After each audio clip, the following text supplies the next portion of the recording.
bienvenidos a este nuevo programa que se llama La Otra Agenda. Como dice el título del programa, buscaremos esos entrevistados que no están normalmente en la agenda nacional, porque tendremos muchos entrevistados internacionales, no solamente políticos, sino también del entretenimiento, la música y el arte. También estarán los políticos, obviamente. Pero para empezar este programa, primero quiero darle la bienvenida a Yanela. Hola Yanela, ¿cómo estás? ¿Cómo estamos, Guillermo? Qué honor me hace. Gracias por la oportunidad, gracias a todos ustedes por seguir enganchados también en la señal de Altavoz y ahora en La Otra Agenda. Y bueno, ¿qué tenemos para hoy? Pero, ojo, antes de decirles el menú, ¿ya nos está siguiendo en redes sociales? Ya, ahí está, perfecto, Nati, ella siempre 10 de 10. Síganos a través de todas nuestras redes sociales, estamos conectados a través de todas las plataformas. Sabemos que hoy tuvo una caída en la plataforma X, sin embargo, justamente pues nosotros seguimos informando, a pesar de lo que sea. Ahora sí, ¿qué tenemos para hoy? Escuche bien, porque tenemos a Hugo Acero, estaremos hablando sobre cómo se blinda o se debería blindar la frontera frente a las guerrillas. También a Ingrid Betancourt, nuestra invitada internacional, ex senadora y también ex candidata a la presidencia por Colombia.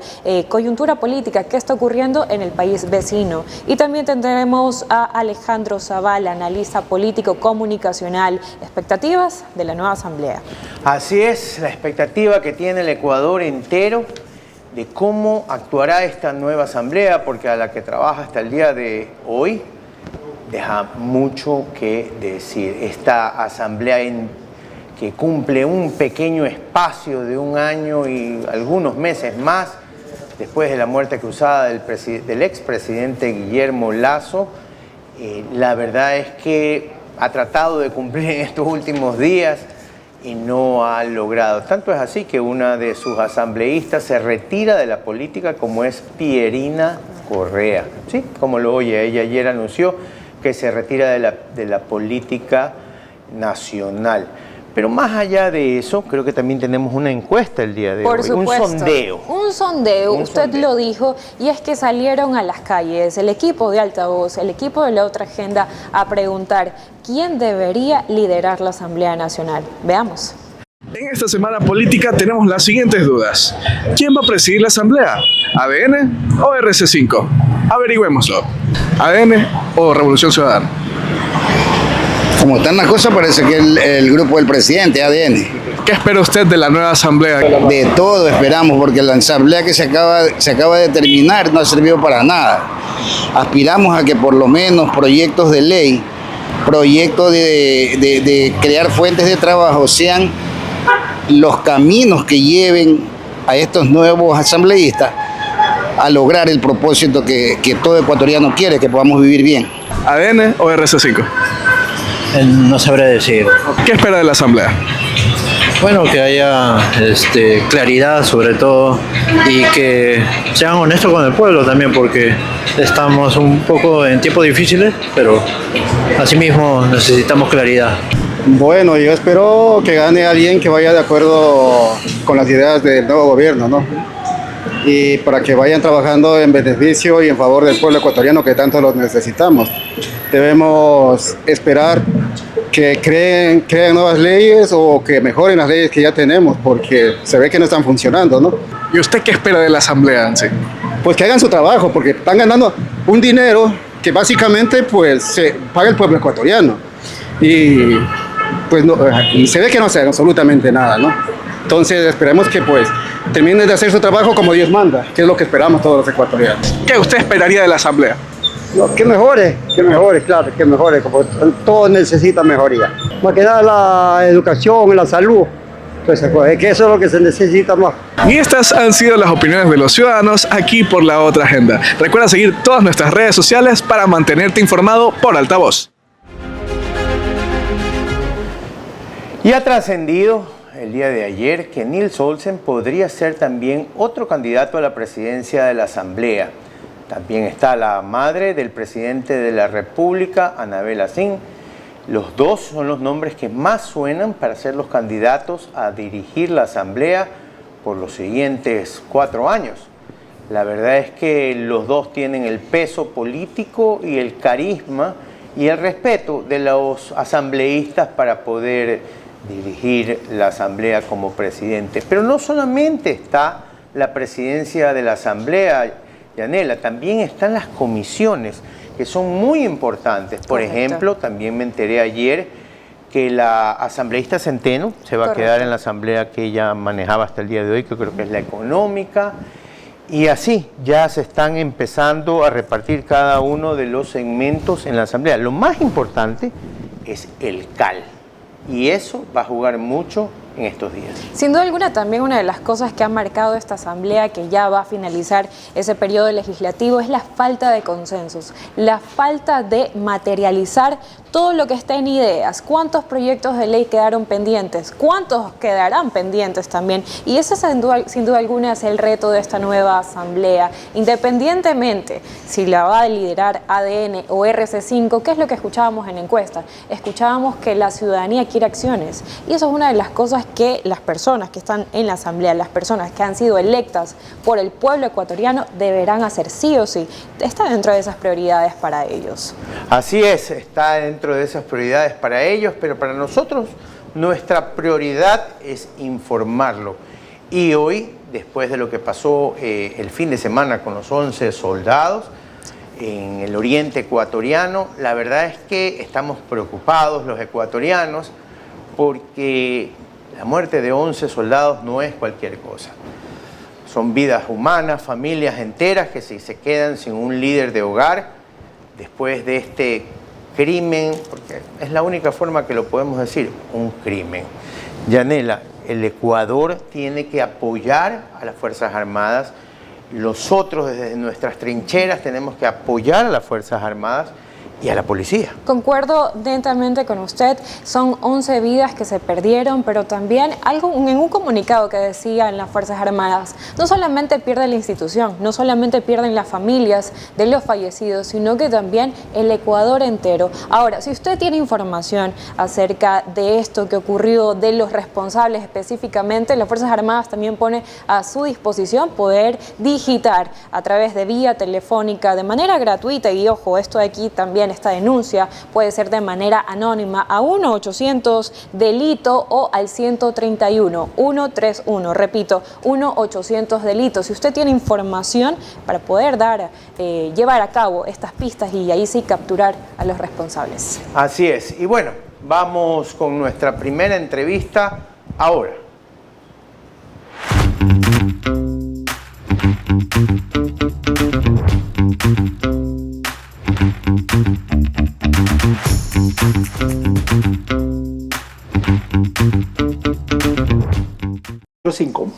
Bien amigos, continuamos con más información y tenemos a Hugo Acero, experto en seguridad. ¿Cómo se blinda la frontera frente a las guerrillas?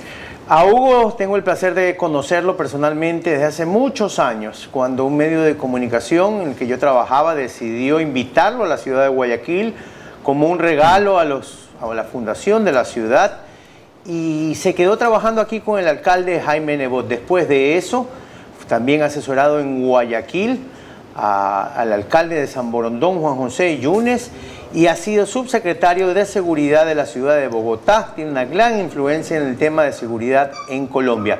Hugo, bienvenido y gracias por ser nuestro primer invitado aquí en La Otra Agenda.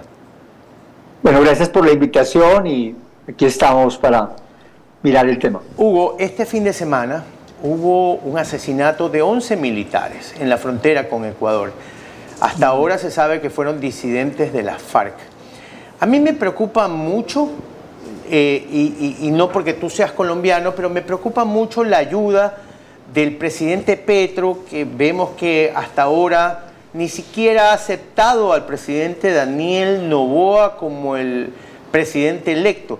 ¿Tú crees que Ecuador necesita tanto a Colombia para defenderse en esa frontera? Bueno, primero es un hecho lamentable y desde luego condenable por parte de este grupo mafioso. Yo no diría que ni siquiera grupo guerrillero, porque en Colombia eso ya no existe, están dedicados al narcotráfico. Lo segundo, hombre, la verdad es que las relaciones actualmente de Colombia con Ecuador no son las mejores. Yo creo que se debe en gran parte, al propio presidente Gustavo Petro, que es capaz de reconocer las elecciones en Venezuela robadas de manera descarada, pero no es capaz de reconocer el proceso democrático que se dio en Ecuador. Yo creo que ese es un elemento que imposibilita de alguna manera esos acercamientos. Claro que se necesita que Ecuador y Colombia coordinen. Tienen una frontera común y una frontera común con múltiples problemas, particularmente con el tema del narcotráfico, que es muy grave, y en este caso también el tema de la minería ilegal. Entonces se necesita que haya un trabajo coordinado entre las Fuerzas Armadas ecuatorianas y las Fuerzas Armadas colombianas, precisamente para controlar ese sector importante en el área de Putumayo y en esa triple frontera con Perú, para controlar ese sector que desde luego requiere la cooperación entre los dos países y desafortunadamente hasta ahora no se ha visto como corresponde. El día de hoy en un canal local, escuchaba esta mañana, a un exministro de Colombia, el expresidente Iván Duque, donde él hablaba sobre el tema de la minería específicamente, donde habían hecho leyes para poder evitar la tala de árboles, sobre todo en fechas importantes donde la minería sabía que tenía que destruir y deforestar para poder extraer los minerales y todo lo que están buscando esta minería, que no tiene ni ley ni nada. Pero más allá de eso, ¿qué crees que debería implementar Ecuador para esa seguridad con la minería que no está pegada a la ley? Bueno, lo primero es reconocer que es un problema que está creciendo no solamente en Colombia, sino también en Ecuador, y no solamente en la frontera.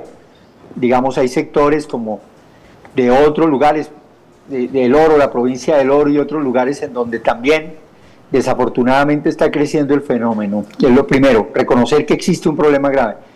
Lo segundo, desde luego, ajustar la normatividad para efectivamente atender este tipo de criminalidad que está creciendo tan amplio, porque es una renta muy alta como el narcotráfico, está creciendo como el narcotráfico, valga la redundancia. Y en ese sentido, estas dos acciones, reconocimiento, ajuste y acción conjunta, no solamente de las Fuerzas Armadas, sino también de la Fiscalía y de las autoridades de justicia, porque es que ahí lo que hay es que atacar son estructuras criminales organizadas que se lucran de dos negocios tremendamente rentables, como es el tema del narcotráfico y la minería ilegal.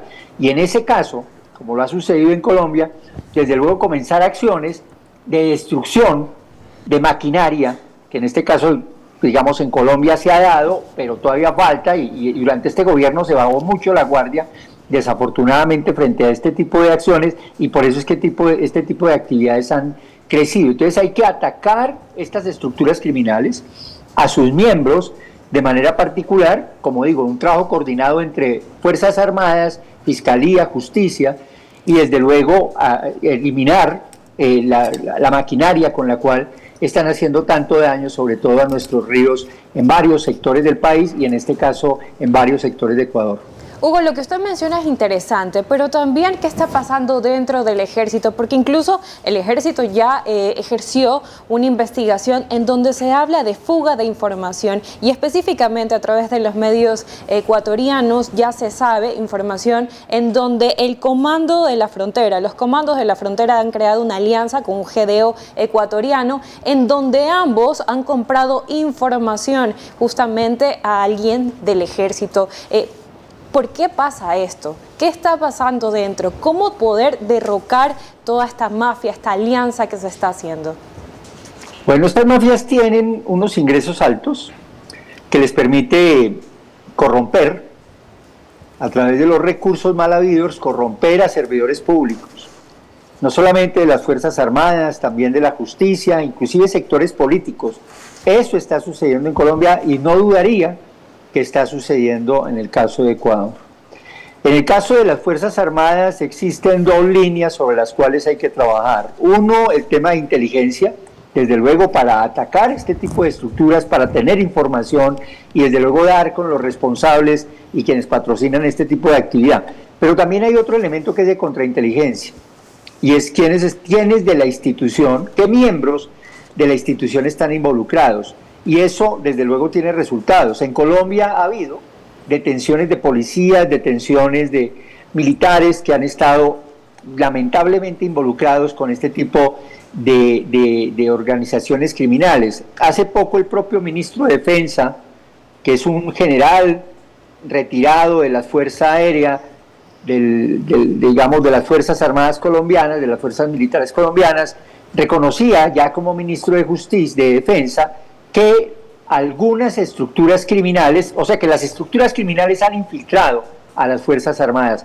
Y ese es un reconocimiento importante porque es con base en eso es que uno puede perseguir a los delincuentes que están al interior de las propias instituciones, porque no se les puede llamar de otra manera.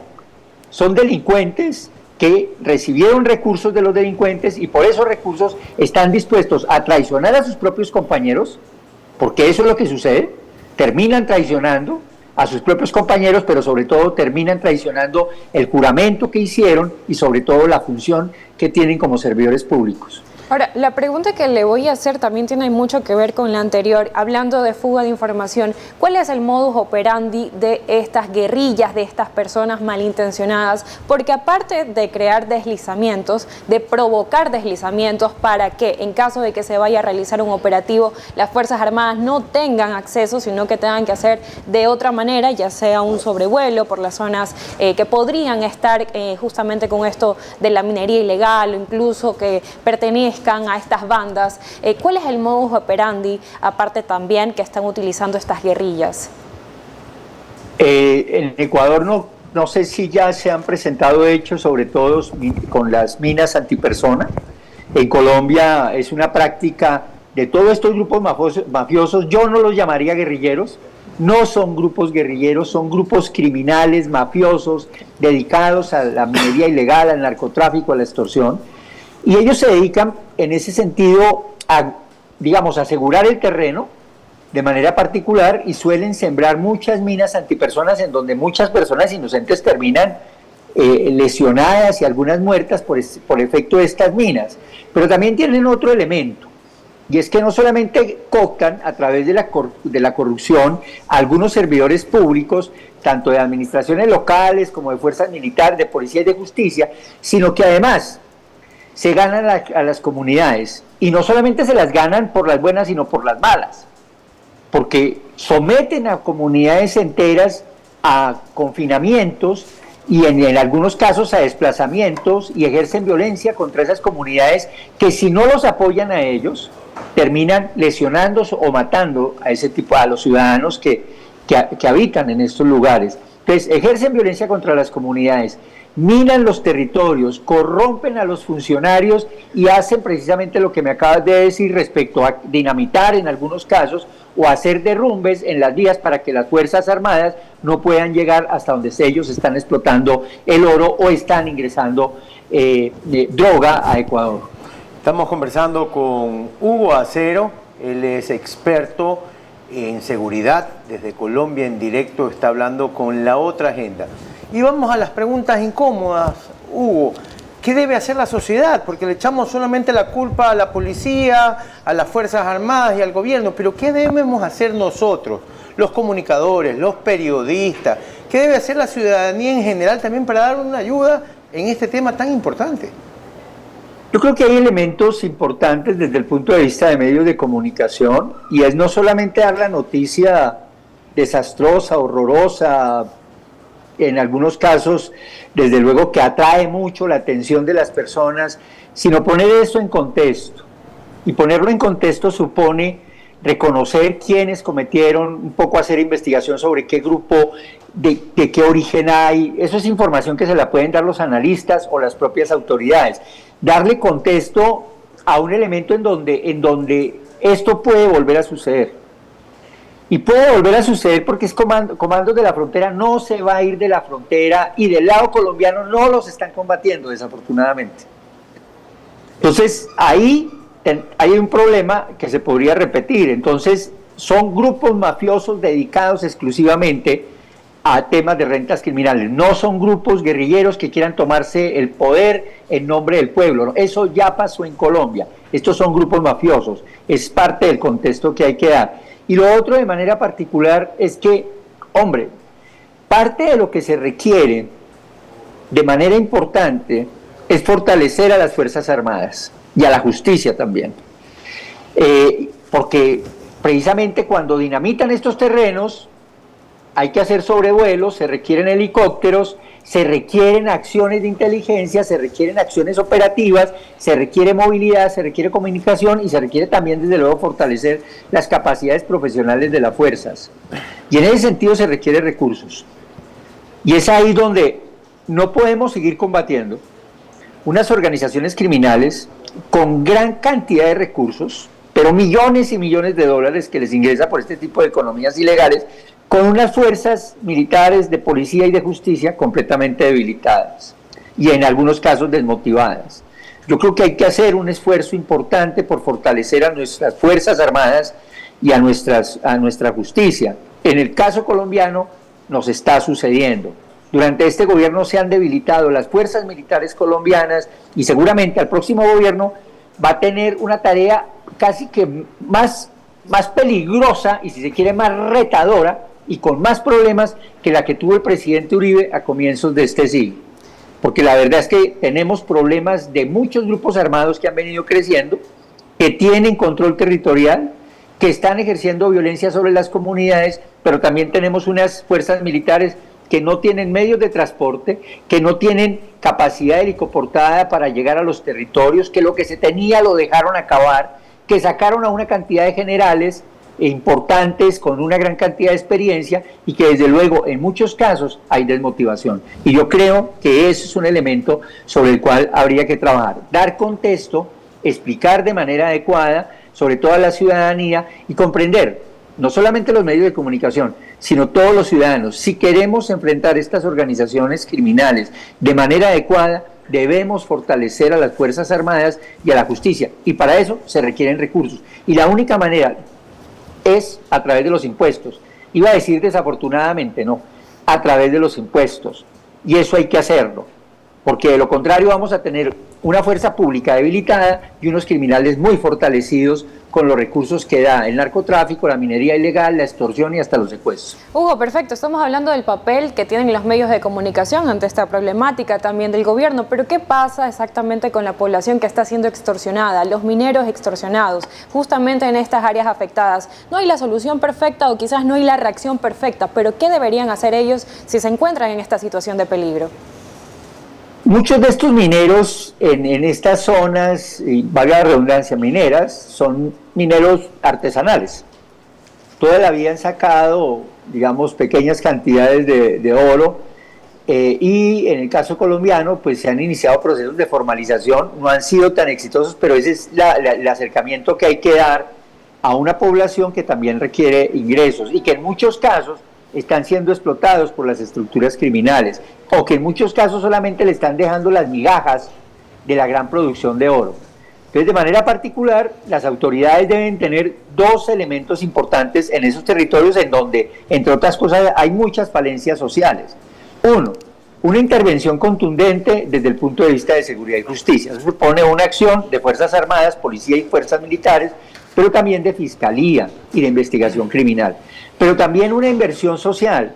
Se requiere la presencia del Estado con los otros sectores de desarrollo, como el tema de educación, salud, vías, comunicaciones, la fibra, en ese tipo de territorios. La fibra social. Desde luego, ese es un tema integral en donde la única posibilidad que hay es que el Estado tenga no solamente una cara dura, sino también tenga una cara amable. Y lo voy a decir de la manera más coloquial, como lo decimos en Colombia. Se requiere zanahoria y garrote. Las dos cosas hay que hacerlas. Así es. Hugo, muchísimas gracias. La verdad es que como siempre que converso contigo, termino aprendiendo más de lo que me imaginé que lo iba a hacer en ese día, pero te agradezco una vez más por ser nuestro primer invitado. Te agradezco por siempre estar ahí cuando requerimos de tus comentarios y tu sabiduría, y esperamos verte pronto por Ecuador. Gracias, Hugo. Gracias a los dos y desde luego sobre todo al pueblo ecuatoriano que siempre me ha acogido con toda la amabilidad y sobre todo me ha enseñado muchas cosas con amor y aprecio. De verdad, gracias a ustedes los dos y a los ecuatorianos, muy amables.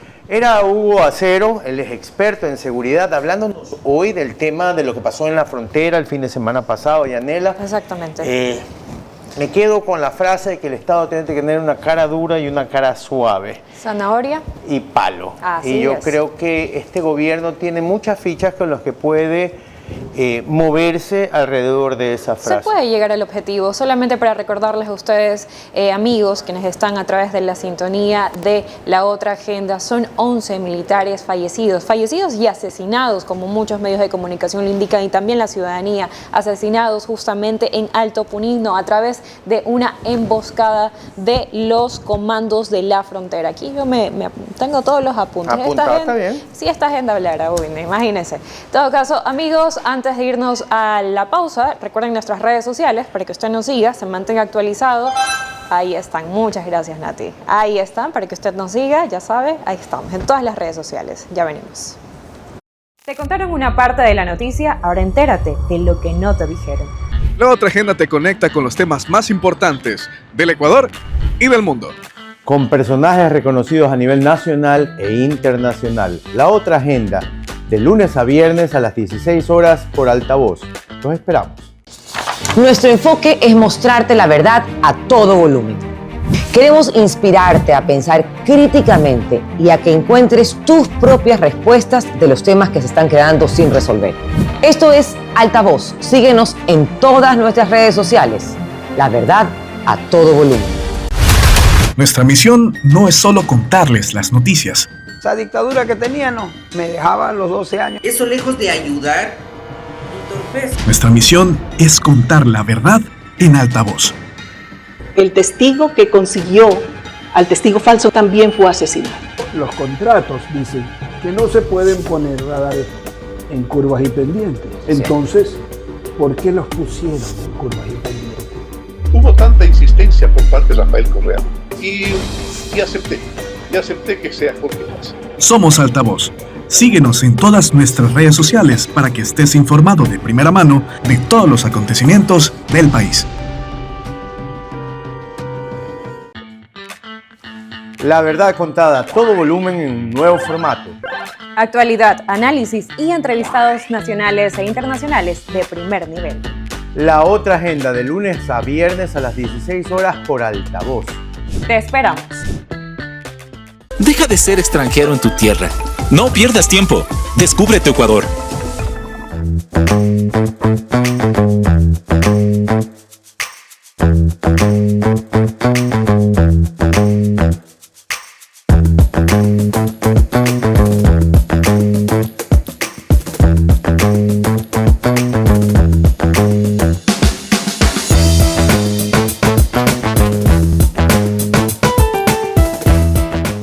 Amigos, continuamos con más y tenemos a la doctora Ingrid Betancourt, ex senadora y también ex candidata a la presidencia por Colombia. Estaremos hablando de la coyuntura política que existe en este país vecino tan bonito que es Colombia. Y nuestro vecino, el país de mi madre. Doctora Betancourt, buenas tardes, en Francia, buenas tardes en Ecuador y gracias por estar aquí en La Otra Agenda.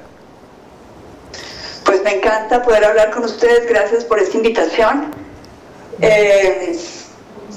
Muy interesada en oírlos. ¿Cómo están? Muy bien, gracias a Dios. Mire, el presidente de Colombia, cuando el presidente de Ecuador fue electo en este nuevo periodo, no reconoció al presidente, por un lado, salió con unos trinos o unos ex hoy en día que eran jalados de los pelos, donde hablaba que en Ecuador se había encarcelado a un líder indígena, donde los militares estaban a cargo de las votaciones, subió un video que ni siquiera era de Ecuador y era de Argentina.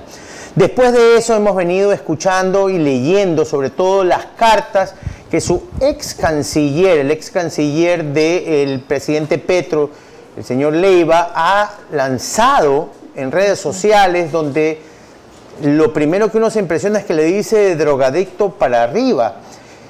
¿Qué está pasando con Colombia y qué está pasando con Petro? ¿Qué le pasa a este señor que en verdad cuando escribe divaga, cuando su gente se pelea, hace circos todo el tiempo, como usted mismo lo ha dicho en otras entrevistas? A ver, Guillermo, la situación en realidad Durante la campaña, cuando éramos candidatos presidenciales, estuvimos en la misma con Gustavo Petro, yo hice mención de una experiencia, de una situación que recuerdo muy bien. Hace muchos años él lo habían nombrado en la Embajada de Colombia en Bélgica, y por alguna razón tuve yo que encontrarme con él. Teníamos una cita en la casa de él, y lo encontré tendido en el piso, yo diría inconsciente. Wow. Y me acuerdo hablar con la esposa de él y ella excusándose diciendo, mira, tomó demasiado y sí, hay que esperar a que se despierte. Esto que era simplemente una anécdota, digamos que cualquiera, obviamente a mí me puso las alertas, porque es un comportamiento que se ha venido repitiendo sistemáticamente. Petro es un presidente ausente, no llega a las citas, le incumple a todo el mundo, tiene, como usted, Guillermo, lo mencionaba, unas salidas, unos discursos incoherentes, ataca a las personas de manera muy ofensiva. En lo personal, yo no sé si ustedes oyeron, pero últimamente se dedicó, y me perdonan la grosería, es decir, me da pena con Ecuador y con los ecuatorianos porque es tan vulgar y tan feo, pero comenzó a llamar con la palabra los HP, pero diciéndolo textual, a periodistas, empresarios, miembros del Congreso, es decir, en una especie como de locura que nos tiene a todos muy preocupados. Por lo tanto, lo que yo le diría al Ecuador es que primero téngannos paciencia. En Colombia estamos realmente esperando que haya nuevas elecciones y que podamos elegir a una persona diferente. La situación es muy complicada para nosotros porque es un presidente que, además de tener estas salidas y estas adicciones, ha llevado al país a unos niveles de corrupción nunca antes vistos. Yo soy de un partido que digamos, construimos hace 30 años. La única bandera de nuestro partido es la anticorrupción. Nosotros venimos dando esa batalla desde hace mucho tiempo porque no es una cuestión ideológica. No se trata de que si la gente es de izquierda o de derecha, no. El problema en Colombia es la corrupción, la influencia del narcotráfico, la infiltración de todas las organizaciones delictivas en la política colombiana. Y resulta que Petro no solo ha robado a manos llenas, sino que también se ha aliado con todas las organizaciones delictivas del país. Entonces, ustedes comprenderán la preocupación que tenemos los colombianos, la premura que tenemos de lograr unir esfuerzos para poder sacar a un personaje que, entre otras, ya ha declarado que se quiere quedar en el poder y está siguiendo, nosotros creemos, por todos los indicios que vemos, la ruta de Chávez en Venezuela, que es la misma de Maduro, es decir, cómo instaurar una tiranía de izquierda con la complacencia de algunos colombianos y la neutralización de los demás poderes que hacen contrapeso el Congreso, el Parlamento y la justicia. Entonces, estamos muy preocupados en realidad. Doctora, ¿y cuál es la salida? Porque Colombia no tiene la facilidad, por ejemplo, que ha tenido Ecuador y Perú, de cambiar presidentes. Normalmente en Colombia los presidentes sí terminan su mandato y Colombia la tiene muy difícil porque le falta todavía algunos meses más al presidente, que vemos que hace circos todas las semanas. Por ejemplo, se acaba de pelear con una de sus manos derechas, que es Gustavo Bolívar, el escritor de novelas de televisión, o tiene a sus otras dos manos derechas peleándose, Laura Sarabia con el señor Benedetti, peleándose todos los días, hace shows con todos los ministros en televisión nacional. ¿Cuál es la salida de Colombia? ¿Esperar? Bueno, nosotros tenemos dos salidas, pero hay que entender que Colombia es un país muy legalista. Ha sido una de las fuerzas de nuestra democracia, pero también una de sus grandes debilidades, si se quiere, porque cuando la ley es mal interpretada se le puede torcer el pescuezo y puede dar para abuso. Nosotros podríamos hacerle un juicio político a Petro por varias razones. Uno, porque está aprobado, ya hay una investigación del Consejo Nacional Electoral con todos los elementos y las pruebas que indican que Petro se financió de manera ilegal, con recursos por fuera de lo autorizado por la ley y adicionalmente con recursos de la mafia. Eso ya está aprobado. Resulta que la Constitución colombiana tiene una particularidad, y es que hay un artículo que dice textualmente que si una persona, llámese presidente, alcalde, gobernador, cualquiera, haya sido elegido violando los topes financieros de la campaña, se anula la elección y tiene que devolver el cargo. Ese proceso tendría que ir por el Congreso. Y el juicio político se ha visto truncado porque Petro ha sido muy hábil en comprar congresistas. Y cuando hablo, ustedes se acuerdan, al principio les decía que nosotros en el partido nuestro no creemos en las ideologías. Pues una de las razones es que cuando se ve el panorama de lo que está sucediendo en el Congreso, vemos que hay gente conservadora comprada por Petro votando a favor de Petro. Personas del centro, de partidos de centro, que supuestamente están haciendo oposición, que a destajo compran algunos de sus congresistas y esas voces, esos votos, logran hacer mayoría a favor de Petro. Entonces tenemos gente de la izquierda, de la derecha, del centro, corruptos, aceptando dádivas para pasar leyes y sobre todo amparar a Petro de manera a que no haya un juicio político y que no salga del poder. Entonces, esa es una primera realidad. Tenemos los instrumentos legales, pero no hay voluntad política, y no hay voluntad política porque hay mucha corrupción. Doctora, también tenemos... instrumentos serían las elecciones en el 2026. Sí, continúe. Continúe, por favor, doctora. Y en esas elecciones del 2026, pues, es decir, estamos ya a puertas, estamos a menos de un año de las elecciones, y obviamente hemos visto cómo Gustavo Petro ha desfalcado a la nación.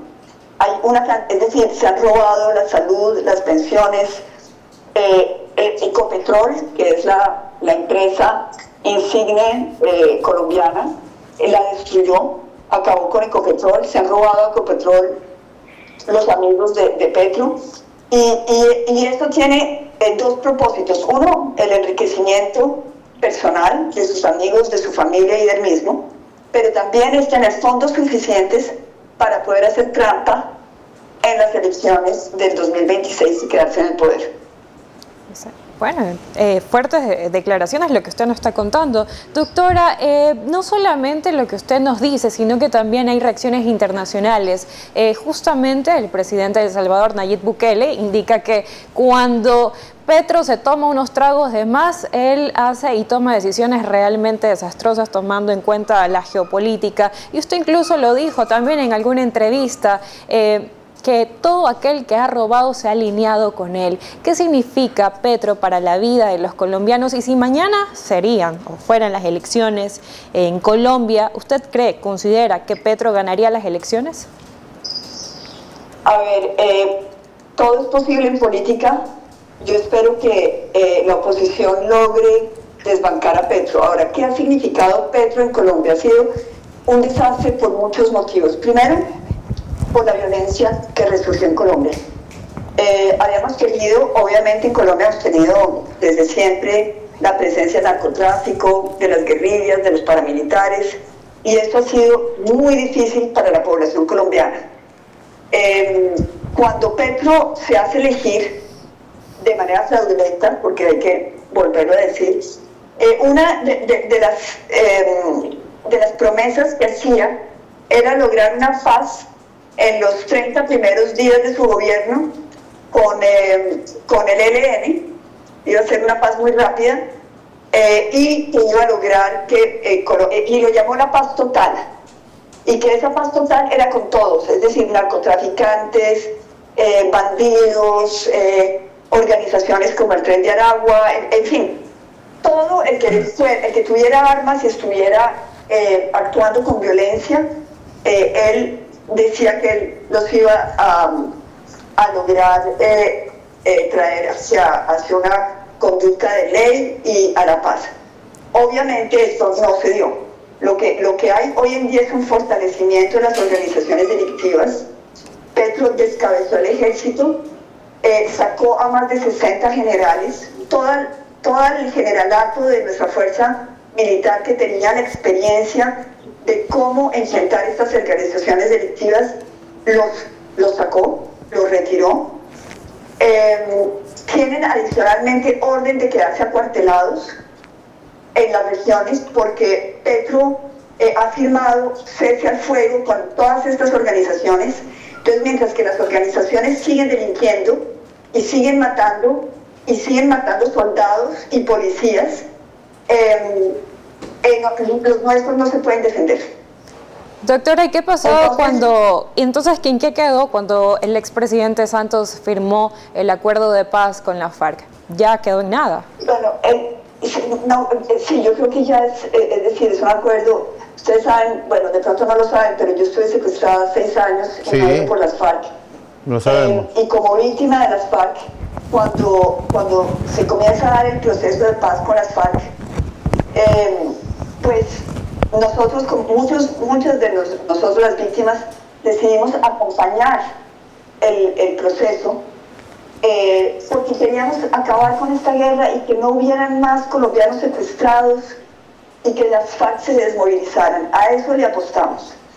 El proceso fue un proceso que tenía algunas fallas, tenía unas grietas, que teníamos la ilusión de que con el tiempo eso se pudiera manejar. Esas grietas fueron señaladas por mucha gente en Colombia, y hoy en día nos encontramos que las grietas se volvieron avenidas. Entonces es impunidad total. Los miembros de las FARC están en el Congreso, no han reparado a las víctimas, no han aportado la verdad, lograron montar unas disidencias, es decir, tienen un pie en la legalidad desde el Congreso con todas las facilidades, recursos, seguridad, carros blindados, escoltas, y por el otro lado tienen también un pie en la ilegalidad y en el narcotráfico, y están, digamos, promoviendo esta guerra, que es una guerra de posiciones, a ver quién controla las rutas de salida de la coca, del oro, etcétera, etcétera. Entonces, la paz de Santos se acabó. La paz total de Petro acabó con la paz de Santos. Dios mío. Doctora, hablando de, usted mismo lo mencionó, de su secuestro, ¿qué sintió cuando vio la liberación de los secuestrados, porque no hay otra palabra, en la Embajada de Argentina en Venezuela? ¿Qué sintió cuando escuchó esta liberación de esta gente que, según lo que hemos podido entender por las declaraciones del senador Marco Rubio y por una entrevista que tuvo el expresidente Santos, también fue una operación quirúrgica para poderlos liberar? Sí, bueno, se imaginarán la emoción, pero una emoción de llanto que cuando les hablo vuelve y me da, porque obviamente pues la operación Jaque fue una operación perfecta. Así es. Y la operación Guacamaya es una operación perfecta. Ahora, con una diferencia fundamental, y es que es liderada por el gobierno legítimo de Venezuela, pero que está en la clandestinidad, porque su líder natural, que es María Corina Machado, la tienen amenazada de muerte, y por lo tanto ella lleva prácticamente un año escondida, nadie sabe dónde está. Y no solamente eso, sino que a la cúpula de su organización política, de su campaña, los persiguieron, a otros los mataron. Y estos 5 que estaban en la embajada de Argentina ya llevaban, es decir, más de 6 meses sin agua, sin luz, sin que les dejaran entrar comida. Ahora, Maduro hizo cosas tan inhumanas como, por ejemplo, ensañarse contra la madre de María Corina Machado, una mujer de 84 años que no puede caminar. Le prohibieron que entraran personas para ayudarla, le prohibieron que entraran comida, no podía tener medicamentos. Entonces, cuando uno piensa que la operación Guacamaya sacó a los 5, más la mamá de María Corina, ¿esto qué nos da? Nos da esperanza, porque es verdad que el hecho de que Maduro se haya atornillado en el poder en Venezuela ha sido una gran frustración, pero estamos viendo que se está gritando, que en realidad es un poder pegado con babas. Gente del mismo ejército venezolano ayudó a la operación. Es decir, que ya vamos viendo cómo se va desboronando esta dictadura, y es muy importante para toda América Latina que podamos acabar con este precedente. Es decir, el daño que le ha hecho la dictadura venezolana a América Latina es tan grande como el daño que le ha hecho a los venezolanos. Nosotros hemos tenido millones de venezolanos asilados en Colombia, y ustedes en Ecuador también, y hasta el Perú se han ido, y hasta Chile se han ido. Familias caminando sin nada, con sus niños en brazos. Es decir, ha sido un éxodo. Doctora, estamos... Entonces, esa operación Guacamaya sí es una bandera de libertad para todos nosotros. Doctora, justamente el fin de semana pasado fallecieron y asesinaron a 11 militares en la frontera de Ecuador, justamente la guerrilla. Usted, justamente que pasó por esta experiencia, el secuestro de las FARC por 6 años, coméntenos acerca de la deshumanización de las guerrillas. Usted vio en carne propia cómo mujeres que eran obligadas a abortar a los 8 meses de embarazo, o incluso la historia que usted cuenta de María, la joven, que también pudo compartir. Coméntenos acerca de esto. Miren, la experiencia de la guerrilla, yo quiero decirles que yo hasta antes de mi secuestro siempre pensé que yo tenía una sensibilidad, digamos, de izquierda. ¿Por qué? Porque me eduqué en Francia. Para mí lo social es muy importante, y sigue siendo la justicia social, el hecho de que todo el mundo tenga igualdad de oportunidades, es decir, que finalmente es la doctrina social de la Iglesia. Eso es lo que yo creo y lo que defiendo. Y yo pensaba, muy ingenuamente, que la guerrilla de alguna manera tenía también esas banderas. Cuando a mí me secuestran y me doy cuenta de la realidad de explotación del ser humano en la guerrilla, de crueldad con sus mismos militantes, con su milicia, con los muchachos que estaban ahí, muchos de ellos forzados a entrar a las filas de la guerrilla, a ser guerrilleros, con el chantaje de que si no entraban mataban a la familia de ellos. Es decir, yo tuve la experiencia de María llorando porque el comandante con el que ella estaba la obligaba a acostarse con él y ella no quería.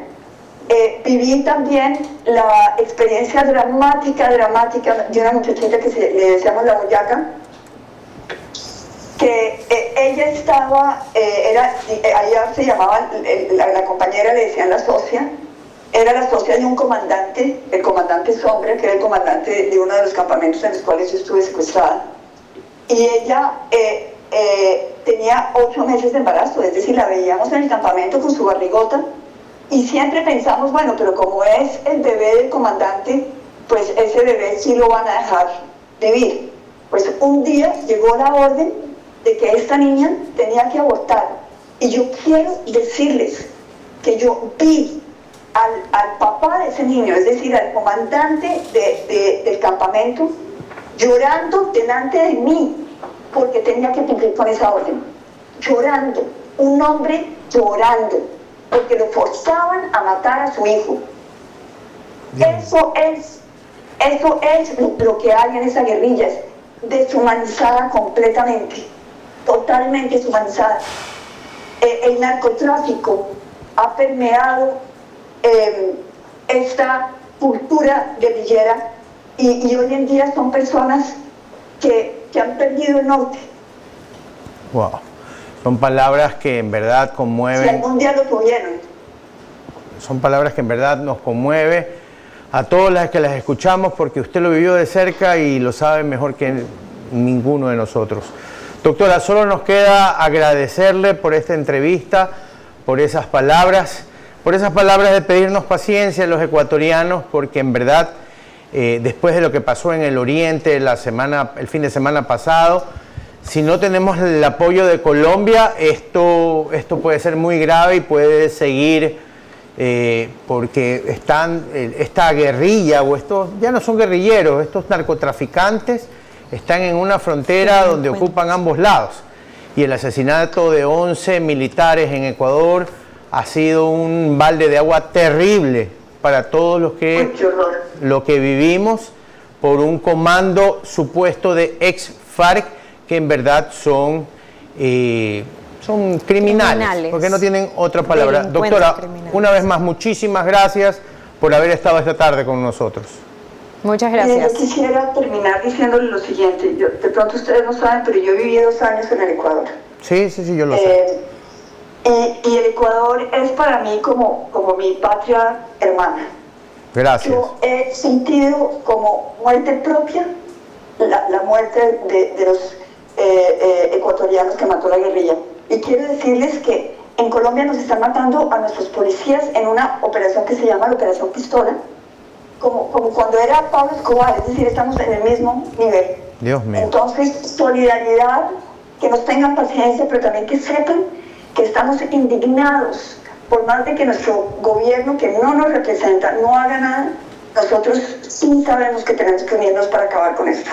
Doctora, muchísimas gracias. Era la doctora Ingrid Betancourt, quien estuvo esta tarde con nosotros hablando del tema de Colombia, la situación actual, la frontera, lo que está pasando también en Ecuador, la filtración de esa guerrilla, de esos asesinos hacia el Ecuador, y también sobre la operación Guacamayo, que es la liberación de esos venezolanos y de la mamá de la doctora María Corina Machado en la Embajada de Argentina.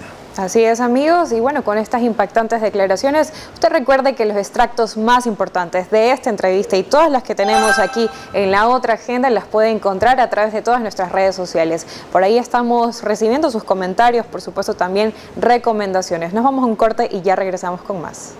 Te contaron una parte de la noticia, ahora entérate de lo que no te dijeron.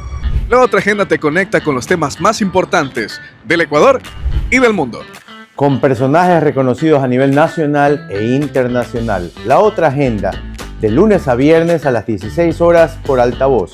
Los esperamos. Nuestro enfoque es mostrarte la verdad a todo volumen. Queremos inspirarte a pensar críticamente y a que encuentres tus propias respuestas de los temas que se están quedando sin resolver. Esto es Altavoz. Síguenos en todas nuestras redes sociales. La verdad a todo volumen.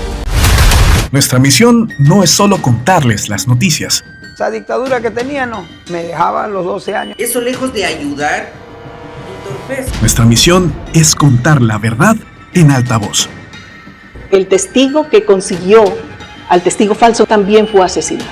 Los contratos dicen que no se pueden poner radares en curvas y pendientes. Entonces, ¿por qué los pusieron en curvas y pendientes? Hubo tanta insistencia por parte de Rafael Correa y acepté que sea Jorge Paz. Somos Altavoz. Síguenos en todas nuestras redes sociales para que estés informado de primera mano de todos los acontecimientos del país. La verdad contada a todo volumen en un nuevo formato. Actualidad, análisis y entrevistados nacionales e internacionales de primer nivel. La otra agenda de lunes a viernes a las 16 horas por Altavoz. Te esperamos. Deja de ser extranjero en tu tierra. No pierdas tiempo. Descubre tu Ecuador.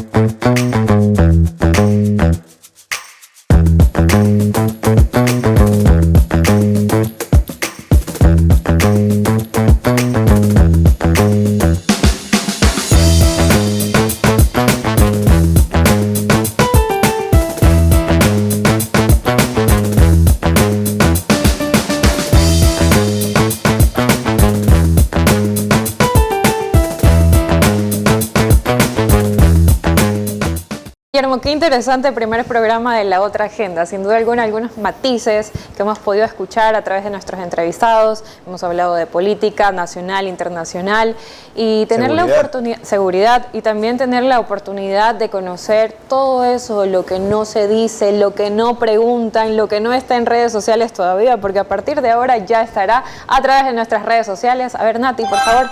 Ahí está. Y eso, hoy día hemos tenido a uno de los políticos más importantes de Colombia de los últimos años, sí.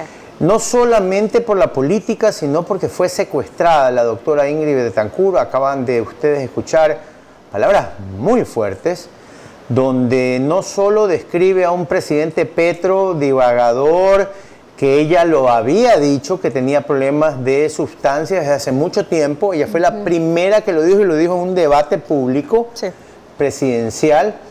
Y también escuchamos hoy día también a Hugo Acero. Pero ahora tenemos otro invitado. ¿Quién está con nosotros en este primer programa? Tenemos a Alejandro Zavala, él es analista político y estaremos hablando de las expectativas de la nueva asamblea.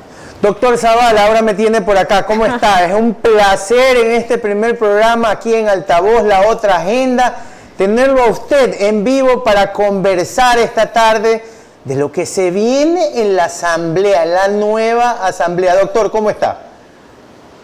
Buenas tardes, muchísimas gracias por esta invitación. Es un altísimo honor para mí estar con ustedes en este primer programa. Les deseo todo el éxito del mundo, como ya nos encontramos en la radio. Aquí también que tengan ese igual éxito y que la gente siga creyendo en ustedes porque está escogiendo bien.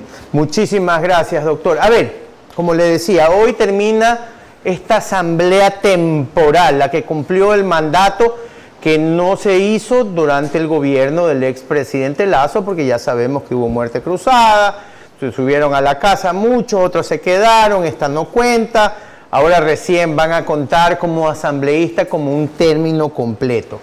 Pero esta asamblea que se va deja muchísima tarea, porque no cumplió nada. Tuvimos una hace más de un año ya. Correcto. Nos llamaron a los ecuatorianos a decidir sobre 10 temas y 8 se votaron en sí. Por ejemplo, los cambios en el COI, por ejemplo, la extradición y muchísimas cosas más que en esta asamblea que se va hoy no se cumplieron. Tal vez ahora, doctor, que va a haber una mayoría por parte de los gobiernistas, ¿se va a poder cumplir con eso?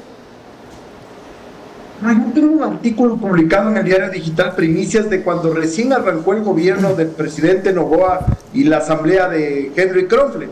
Y ahí decía que la asamblea en esa época tenía un 62% de aprobación, que era un récord impresionante. Pero hacía énfasis en que ese 62% era un 62% prestado, eso decía el título. ¿Y por qué decía que era prestado? Porque yo decía que mientras la gente veía que había una coordinación con el Ejecutivo, que se aprobaron 5 proyectos de ley económicos urgentes, que la Asamblea estaba viendo por el futuro del país, que estaba en una situación muy complicada, entonces la gente estaba respondiendo a eso.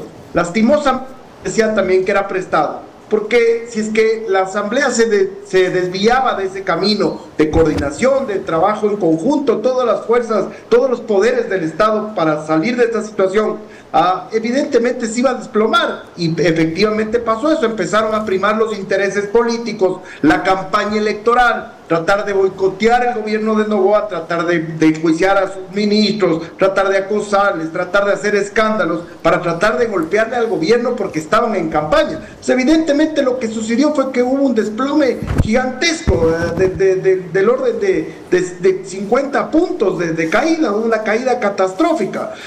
Entonces yo lo que creo es que esta nueva asamblea debe ver lo que ya sucedió, de cuando la asamblea logró arriba de un 60% de aprobación, que era justo cuando remaban todos para el mismo lado. En este momento hay una oportunidad de oro, porque tanto el Ejecutivo como el Legislativo tienen una dirección, digamos, de la misma fuente política, aunque son funciones diferentes y que además es una casa de la democracia la Asamblea, pero tienen una oportunidad de oro en trabajar en conjunto para sacar lo que usted decía. Necesitamos mucho trabajo y muchos temas rápidamente, porque la situación del país amerita agilidad y compromiso con el trabajo.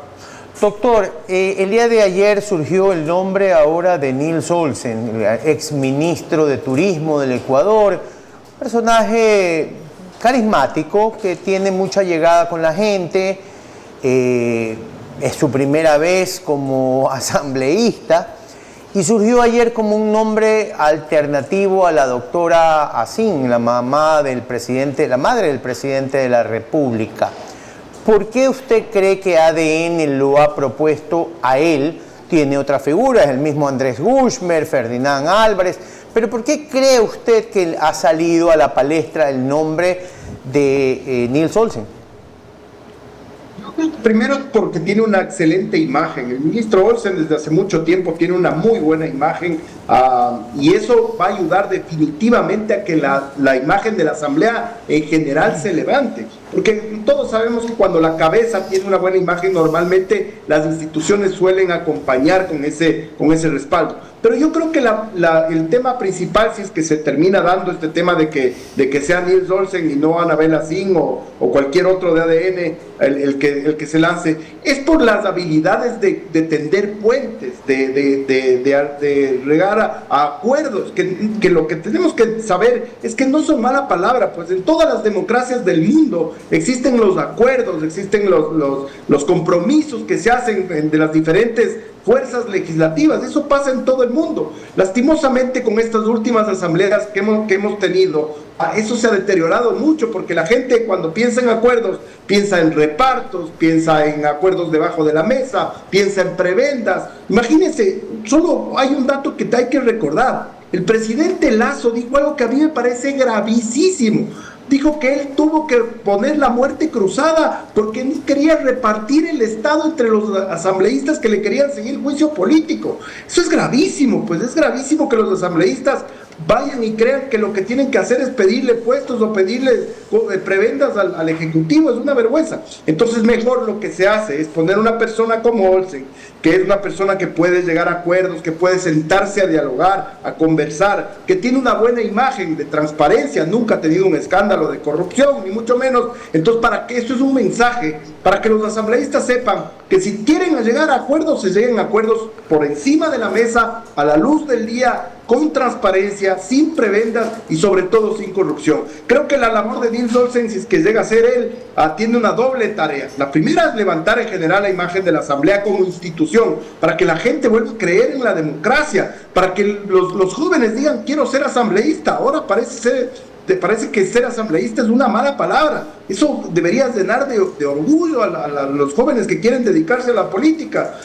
Y la segunda es tender estos puentes para que en la casa de la democracia, donde todas las mayorías y las minorías están representadas democráticamente, se logre acuerdos, se logre un trabajo conjunto, se logre una agenda que priorice los temas que ya todos sabemos. No hay que descubrir el agua tibia. Aquí tenemos temas muy importantes, pero que eso logre un equilibrio para que el trabajo se dé, fluya y tengamos resultados lo más pronto posible. Alejandro, usted toca dos aristas. La primera, mejorar la imagen de la Asamblea, y la segunda, la participación de los jóvenes en la Asamblea también. Pero vamos por la primera arista. Solamente para que las personas o la ciudadanía vuelva a confiar en la Asamblea, ¿basta solamente con mejorar la imagen, o cuáles son esos siguientes pasos o primeros pasos que hay que realizar para poder que la ciudadanía recobre esa confianza con la Asamblea? La imagen no es una cosa que es artificial, que se crea desde el marketing o desde una idea de comunicación, no. La imagen se levanta solo con trabajo. Y como decía yo, fíjense en el espejo del anterior, 62%, que es una muy buena cifra, una muy importante cifra, 62% de aceptación, solo cuando trabajaron en conjunto, solo cuando se pusieron de acuerdo, solo cuando todos empujaron el carro para el mismo lado.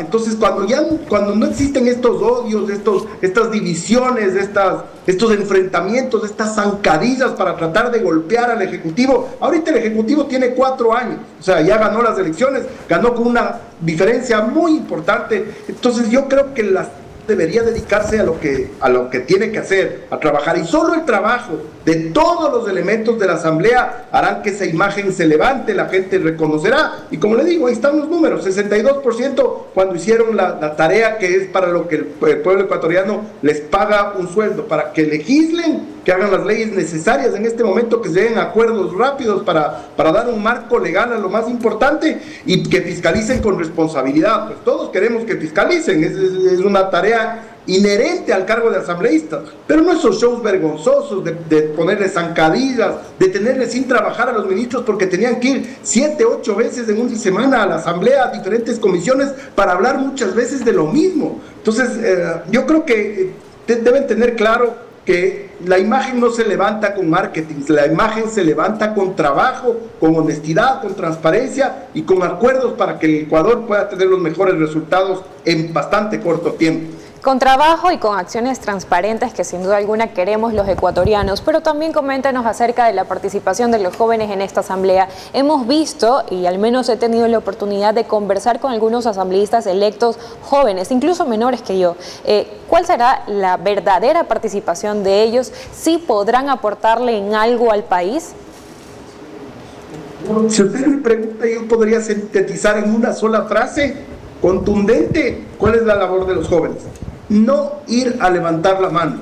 Si es que los jóvenes van a levantar la mano, pues van a dejar en mal predicamento a la juventud. Si los jóvenes van a aportar desde su energía, desde su entusiasmo, desde su conocimiento y desde lo que viven, pues con los jóvenes, tal vez el trabajo juvenil, tal vez algunas iniciativas de uso de la inteligencia artificial, hay un montón de temas en donde pueden ser un aporte significativo. Pero si solo van a levantar la mano, yo les diría que van a hacer quedar mal a la juventud. Tienen que ir a trabajar, tienen que ir a demostrar, y que no vayan al de levantamanos. Porque fíjese, en otras asambleas, a mí me tocó vivir en el proceso del 2013 al 2017, no hubo, solo fíjese en este dato para que ustedes vean, ahí habían arquitectos, ingenieros, abogados, PhD, masterados. Y sin embargo, de los 4 años del 2013 al 2017, no hubo un proyecto de ley de iniciativa legislativa. Todos los proyectos de ley que se aprobaron fueron iniciativa del Ejecutivo. Es decir, el Ejecutivo mandaba la ley a la Asamblea y la Asamblea levantaba la mano, y era todo lo que pasaba, todo lo que tenían que hacer durante 4 años. Entonces, no me vengan a decir que pues, es deseable que tengas PhD, que seas un erudito, muy bueno, pero no es requisito indispensable. Hemos tenido economistas con PhD que han quebrado la economía de este país. Entonces, mi sincero deseo es que no vayan a levantar la mano, que vayan a hacer aporte, que en las veces que les toque intervenir, vayan con convicción, vayan con fuerza, estén bien asesorados, y con eso hagan un buen papel para que más jóvenes se involucren, que es lo que necesitamos, sangre joven en este país, que esté alejada de las viejas prácticas y de las mañas políticas de los últimos periodos que hemos tenido de esta asamblea. Alejandro, hemos visto al expresidente de la República, aparte de verlo en calzoncillos, lo hemos visto dando entrevistas todavía sobre el tema de la tinta, sobre el tema de que hubo fraude. Cada vez se queda más solo en el tema. ¿Hasta cuándo le puedes tirar el tema del fraude? Porque ya no tiene a quién acudir. Ayer salió un doctor de la Universidad de Salamanca, por allá votado, a decir que la tinta y una cantidad de cosas, pero se quedó solo, porque ya ni Luisa González habla del tema. Los alcaldes y prefectos de la bancada, según trascendió, fueron insultados por él porque no le hicieron caso de seguir con el tema del de haber causado un fraude electoral. ¿Hasta cuándo va a seguir esta narrativa que desgraciadamente ya no llega? Yo el otro día, reflexionando sobre su acertada introducción, le pregunté a ChatGPT, hablamos de un poco de modernidad, ¿por qué un narciso patológico odia no tener la razón? Y me dio 3 respuestas que son, pero taxativas. La primera es porque no pueden mostrar debilidad, porque tienen dentro de sí, en lo más profundo, tienen inseguridades. Y el rato que alguien que es inseguro muestra algún nivel de debilidad, entonces se le acaba todo. Lo segundo, que es también más importante y que aquí hay una ruptura, es que necesita demostrar que está en el control, y a sus seguidores, que normalmente son seguidores que no reflexionan demasiado, demostrarles que él es el que tiene el control. Es muy importante para eso. Y finalmente, no son tolerantes a la crítica, o sea, no les gusta que les critiquen nunca jamás. Entonces, que usted ve esas 3 explicaciones que me dio ChatGPT, le voy a decir que esto va a seguir ad infinitum, creo yo. Una persona así no se va a doblegar, necesita ese control para tener, digamos, atrapado a sus seguidores con este cuento, digamos. A mí me parece absurdo, me parece ridículo, hasta medio payasesco, pero es la forma que él tiene para tenerles a su gente, al rebaño, bien agarrado y que no se desvíen. Ya ha visto que ha tenido epítetos fuertes, ya les está insultando, y tal vez esto termine en alguna ruptura si es que el nivel de pensamiento crítico de algunas personas que lo tienen, pero que no lo expresan, o en este caso ya algunos lo han expresado, el caso de Aquiles, de Pavel, de Paola, de Marcela, de Orlando, de Lloret, bueno, son los más importantes cuadros que tiene esa organización. Tienen pensamiento crítico y evidentemente se dan cuenta. Hay algunos asambleístas que son de un pensamiento absolutamente menor, que lo único que hacen es seguir al líder por demostrarle lealtad sin beneficio de inventario. La lealtad está muy buena, pero siempre y cuando sea crítica. Pues, o sea, yo soy leal a una cosa que pienso que es la verdad, que es lo honesto, no a una payasada que al final lo único que está haciendo es destrozarles, y que un expresidente que tuvo tanta influencia termine siendo un meme. Yo he visto los videos más divertidos y los memes más divertidos, y no sé cómo terminará una persona siendo un meme de haber sido uno de los políticos más influyentes en la historia del Ecuador. Alejandro, en redes sociales he leído bastante que las personas dicen dejen gobernar cuando se están tratando justamente a la asamblea, a los asambleístas. ¿Qué es dejar gobernar? Y lo más importante, ¿usted considera que ahora en esta nueva asamblea dejarán gobernar? ¿Qué es dejar gobernar para la legislatura? Es que los proyectos de ley que se manden, nosotros sabemos que hay 4 o 5 temas que son esenciales. El tema de la seguridad, ahora el tema de la minería ilegal, el tema de la reactivación económica, de la generación de empleo y la reforma política. ¿Qué es dejar gobernar? El legislador, cuando recibe los proyectos de ley que seguramente tendrá el Ejecutivo y la misma conducción de la bancada de ADN, el legislador lo que tiene que hacer es agarrar esos proyectos de ley y enriquecerles. Decir, yo estoy de acuerdo con este punto, movamos este otro punto, incorporemos esta visión que tiene la Revolución Ciudadana, que tiene Pachacuti, y esas son las discusiones que se dan en las comisiones, para que cuando las comisiones, que son diversas, ¿no? Las comisiones están compuestas por todas las representaciones políticas, ahí es donde se hace el trabajo de carpintería, y ahí es donde el legislador tiene que hacer los aportes indispensables, o sea, enriquecer los proyectos de ley.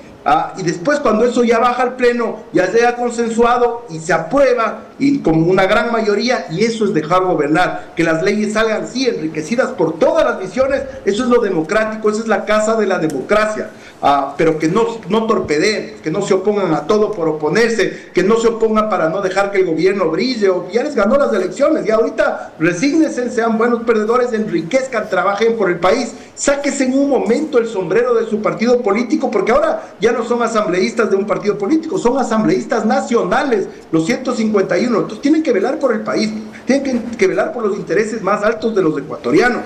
Esa es la tarea que tienen, y fiscalizar con responsabilidad, haciendo bien el trabajo, y eso le va a ayudar definitivamente al Ejecutivo también para, si tiene que corregir algo, lo corregirá sobre la marcha. Para eso es dejar gobernar, legislar, enriquecer los proyectos de ley, la agenda legislativa, y fiscalizar con mucha responsabilidad para que no se vuelva un circo y no se vuelva un torpedeo absurdo al Ejecutivo para que no pueda avanzar con los proyectos tan urgentes que necesita el país en este momento. Doctor Zavala, muchísimas gracias por haber estado esta tarde con nosotros. Un honor tenerlo en este primer programa para analizar lo que se viene, que es la agenda política de la Asamblea Nacional, porque lo que se viene con, ahora que son 151, va a ser bastante largas, por decirlo de menos, esas sesiones en las asambleas, porque todo el mundo siempre quiere hablar.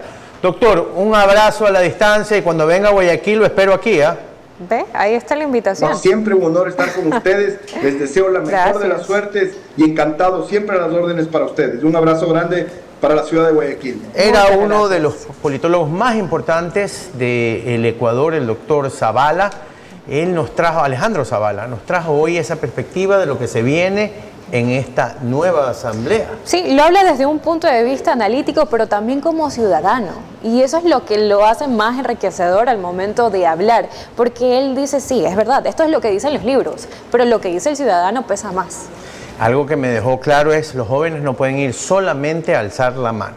Así es. Quédense con eso. Bueno, antes de despedirnos, amigos, recuerden las redes sociales. A mí me encanta recordar las redes sociales. Está bien. A ver, pónganle, por favor, eso. Y también les quiero enseñar, miren este altavoz. Ay, qué maravilloso. Gracias, amigos, por acompañarnos en este primer programa de La Otra Agenda. Yanela, gracias a ustedes, televidentes. Espero que les haya gustado nuestro primer programa. No se olvide, todos los días a las 4 de la tarde sale este programa por nuestras redes sociales. Y sobre todo saber, nos puede escribir, contactar, contarnos, denunciarnos lo que usted cree que deberíamos aquí hablar en La Otra Agenda. Nos vemos mañana. Guillermo, por cierto, ¿le gustó mi ropita? Muy bien. Bueno, en los créditos ahí van a estar. Gracias. Ahora sí. Mira tú. Ahora sí nos despedimos. Chao. Gracias.